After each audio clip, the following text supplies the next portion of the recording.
મને પ્રેસના માધ્યમથી અમારા જિલ્લા પ્રભારીના નામે નનામો પત્ર વાયરલ થયાની જાણ થઈ.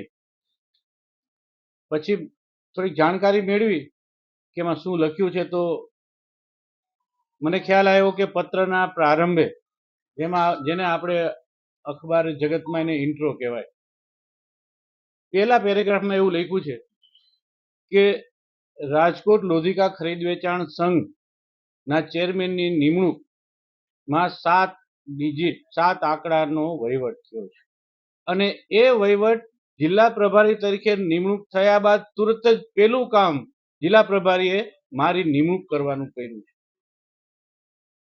જ્યારે પત્રની શરૂઆતમાં જ ગપગોળો છે કે મારી નિમણૂક જિલ્લા પ્રભારીએ આવતા વેત કરી, તો મને એવો ખ્યાલ આવ્યો કે મારે પ્રેસને સાચી માહિતી આપવી જોઈએ. તો હું કહું છું કે 2/5/23ના રોજ જિલ્લા પ્રમુખ મનસુખભાઈ ખાટરિયા પ્રદેશનો મેન્ડેટ લઈને આવ્યા, મારી નિમણૂક થઈ સર્વાનુમતે, અને એ તારીખ 2/5/23 અને જિલ્લા પ્રભારી તરીકે ધવલભાઈની નિમણૂક થઈ 16/5 અને 25/5 નિમણૂક થઈ જિલ્લા પ્રમુખ અલ્પેશભાઈ ઢોલરિયાની.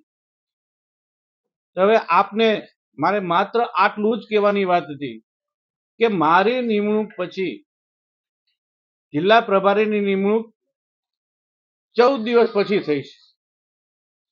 હવે સત્ય આપ જાણી શકો છો. અને એમાં પત્રમાં એવું લખ્યું છે ધવલભાઈને મદદ કરી છે અલ્પેશભાઈ ઢોલરિયાએ. ત્યારે અલ્પેશભાઈ પ્રમુખ નતા. એટલે આ વાત હતી.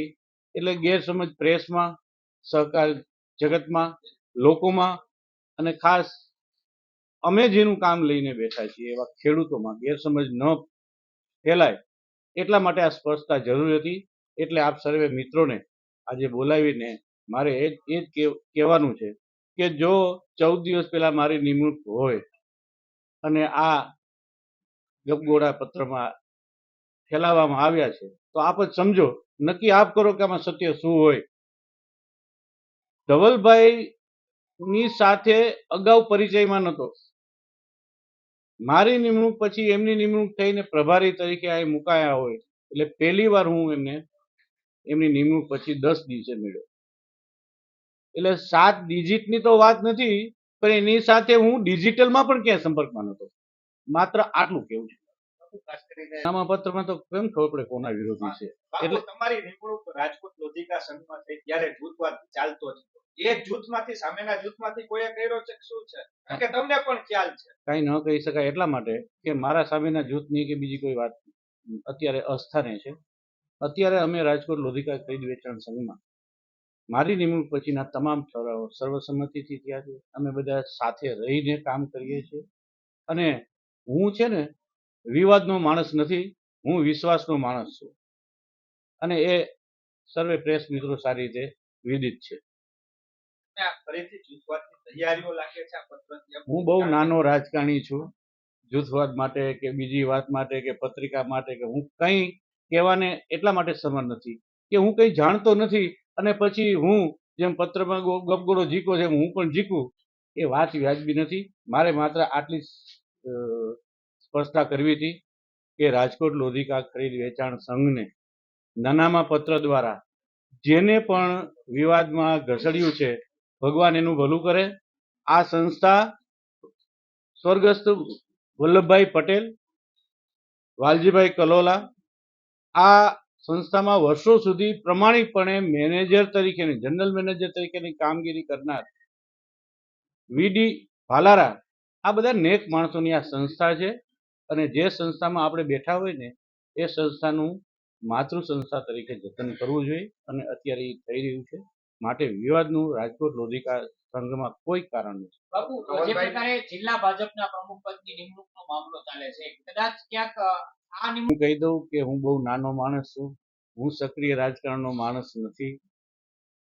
હું માત્ર ને માત્ર હું સ્પષ્ટતા એટલી જ કરું કે આદરણીય નરેન્દ્રભાઈ મોદી, અમિતભાઈ શાહ, એ લોકોના રાષ્ટ્રપ્રેમ દેશ દાજને ધ્યાને રાખી અને આજથી 14 વર્ષ પહેલા હું ભાજપની વિચારસરણીમાં માનતો થયો છું. હું માનતો રહીશ. હોદ્દાને આંતર બધું ગૌણ છે. જિંદગીમાં ક્યાંય ભ્રષ્ટાચાર માટેનું કોઈ આંગળી મારી સામે ચીંધે એમ નથી. જો એ ન હોય તો મારે શેના 7 ડિજિટના દેવાના. આટલી જ વાત કરવી હતી.